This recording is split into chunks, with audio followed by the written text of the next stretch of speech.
ഒരു ജനതക്ക് തിരിയാത്ത ഭാഷയിൽ സംസാരിക്കുന്ന പ്രവാചകന്മാർ വന്നാൽ ഉത്ബോധനത്തിന് മുമ്പുള്ള ജീവിതവും ഉത്ബോധനത്തിന് ശേഷമുള്ള ജീവിതവും കേൾക്കുന്നവർക്ക് ഒരുപോലെയായിരിക്കും. ഒരു മാറ്റവും ഉണ്ടാവില്ല.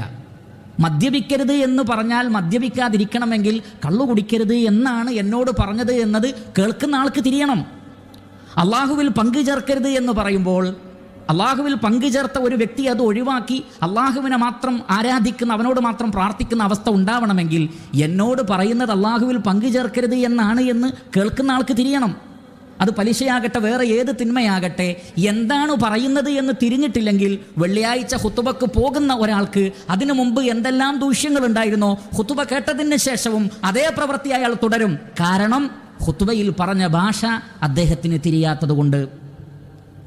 അപ്പോൾ അല്ലാഹു സുബ്ഹാനഹു വ തആല ഖുതുബ നിശ്ചയിച്ചത്, റസൂലുള്ളാഹി സ്വല്ലല്ലാഹു അലൈഹി വസല്ലമ ഖുതുബ നിർവഹിച്ചത് ജനങ്ങളെ ഉത്ബുദ്ധരാക്കാൻ വേണ്ടിയാണ്.